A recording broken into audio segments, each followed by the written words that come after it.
If you clicked on this video, you're probably wrestling with a decision right now, caught between holding onto something safe and stepping boldly into what you truly want. It's exhausting, isn't it? Quietly feeling stuck, knowing you're meant for more but hesitating to fully commit. I've been there too, convincing myself that keeping my options open was wise, responsible even. But what if that belief is exactly what's holding you back?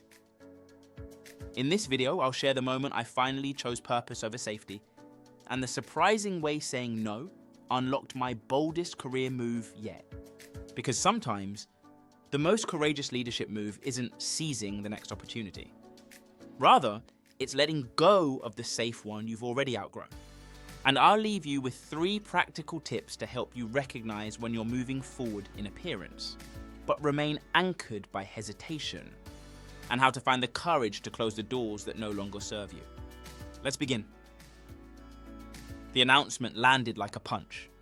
The entire company was going through a reorganization. Every role was at risk. We all had to reapply, not just for new positions, but for the roles we already held. That is, if they were not made redundant. In those first few days, the air was thick with fear, and protecting what you had felt instinctive. I felt it too. After nearly a decade in technical roles, I had built a solid foundation. Deep expertise, trusted relationships, and tangible achievements. So the safe route was obvious. Reapply for my current role, lock it down, and wait out the storm. Yet, beneath that instinct ran a deeper current. A restlessness I'd quietly ignored for years. For a long time, a purely technical role had been enough. But somewhere along the way, I began to feel a pull towards something broader. I wanted to help shape commercial decisions, to move closer to the financial heart of the business, and understand how it really created value. Yet each time I voiced that ambition, I was politely told to spend more time building a technical foundation.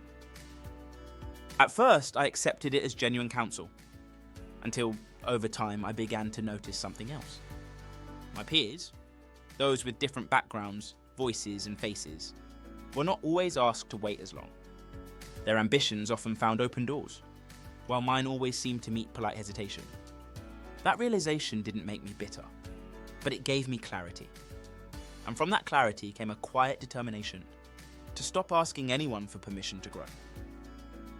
So when the reorganization hit, I saw it clearly. This was not a threat, but an opening.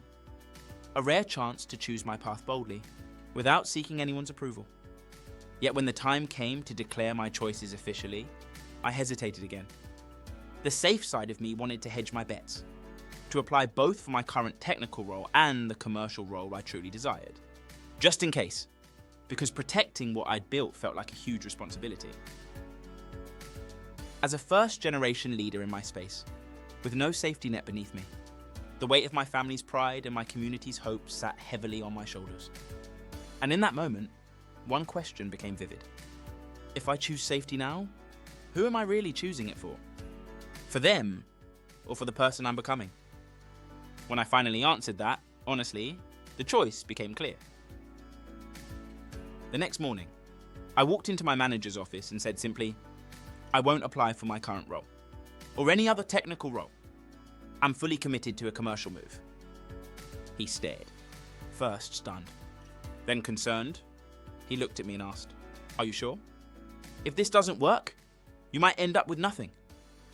I knew the risks. I know it didn't make the decision any easier, but my heart was set and I had made my choice. As the words left my mouth, I felt something shift, an internal click, as though the door behind me had finally, quietly closed. There was no applause, no immediate relief. What I felt was a deep, steady stillness, and an inner assurance that I had chosen purpose over safety, and faith over fear. Then something unexpected happened. As I networked with the commercial teams to secure a role, word of my decision began to spread. And within those conversations, something else began to take shape. Leaders in the commercial space took a special interest in my case, because going all in speaks louder than words. So, after months of uncertainty and more than a few anxious moments, an opportunity finally opened up, and I joined a team who said simply, we heard about your choice. And we are willing to give you a chance. So, what does this mean for you when facing big decisions? Here are 3 practical shifts that I've carried with me since that day. Shifts I now use as quiet guideposts whenever I feel myself hesitating between what's safe and what's aligned. First, name the future you want. When I hesitated, it wasn't from lack of options. It was because I hadn't fully owned what I wanted, and I wasn't telling myself the truth. And for me, the decision became clearer when I finally answered this question. What future am I willing to fight for, even if it costs me what I already have? Naming the future doesn't just narrow your choices, it lightens your load, and it generates the kind of quiet confidence that others can sense, often before you even say a word. Second, safety is an illusion. We may believe that keeping options open preserves flexibility and keeps you safe, but in reality, it often signals hesitation, and that hesitation quietly erodes trust.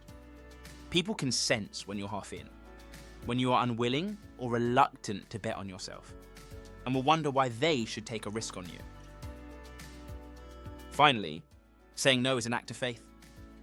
Choosing to refuse the safe option is not about rejection. It's about trust. Trust in yourself. Trust in the future you're building. Trust in the yet unseen opportunities that clarity and conviction will begin to attract. That choice signals that you are no longer negotiating with fear and have stopped drifting with the current of other people's expectations. And if there's one question I'd leave with you today, it would be this. Where is your yes to safety quietly costing you a deeper yes to your future? Because sometimes the boldest step isn't chasing the next opportunity. It's closing the door that no longer fits who you're becoming. If this resonated, if there's a door you've hesitated to close, perhaps this is your moment. Not to leap blindly, but to take a grounded step forward. If you'd like more reflections like this, I'd love to stay connected. Subscribe to the channel and visit thefacelesscoach.com, where you can access our newsletter, podcast, and download free resources to help you on your journey. And if you're ready to take another step, I'd recommend watching episode 6. You were built for more. Discover how to dream again next. Because once we find the courage to close old doors, the next invitation is to dream boldly again. Until next time, stay grounded, stay courageous, and never again settle for second best. We at the Faceless Coach believe in you. You've got this.